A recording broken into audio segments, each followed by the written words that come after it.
जननी होना जननी जो गजब तप करे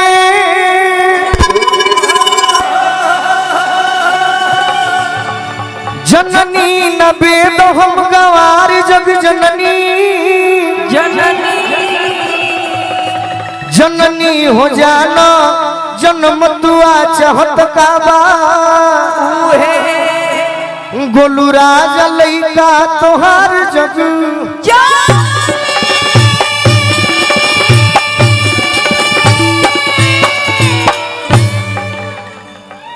जने तरी रूरा सब कलाकार के हाला को के मनोबल बढ़ावत तनी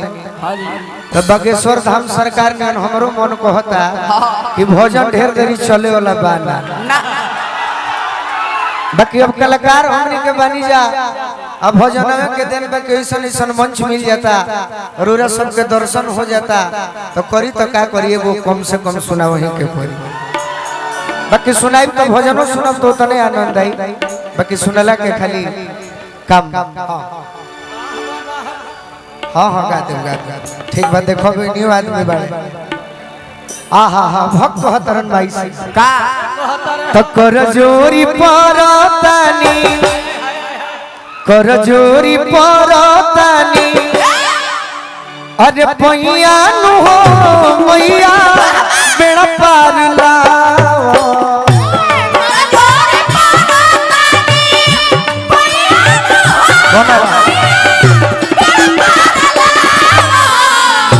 कर जोरी परतानी पैया नु हो मैया बेड़ा पार लाओ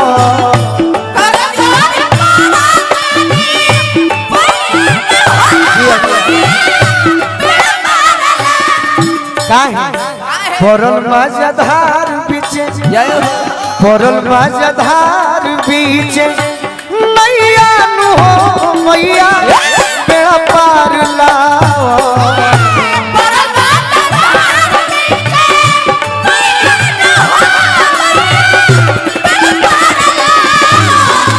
ये परल मजधार बीचे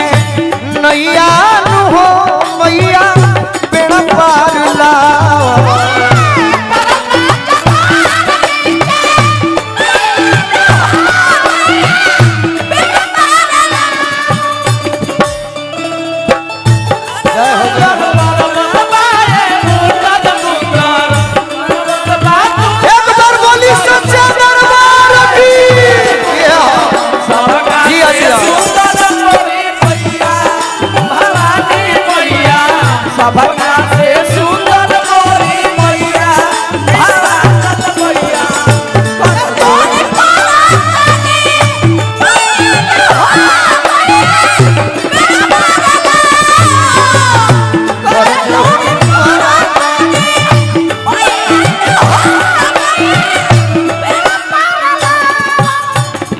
आज बड़ी सौभाग्य है भाई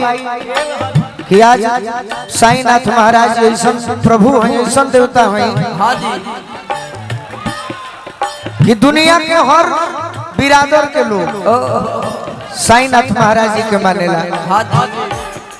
भाई डीजे बिट्टू मैरवा जी के भी बड़ा योगदान बाकी नहीं बने बिट्टू जी तने भाई खातिर हमरो ओर से ताली बजा दी धनंजय बाबू के प्यार जब देखिला तो सोचिले कि वह प्यार हमरो मिली बाकी धनंजय बाबू के रौरा छोड़ब मत धनंजय बाबू के संग रौरा बानी तो रौरा हमारा दिल में बानी सरस्वती के कृपा हमारा धनंजय बाबू पर बनो हमारा भाई बिट्टू जी पर भी बनो रहो और का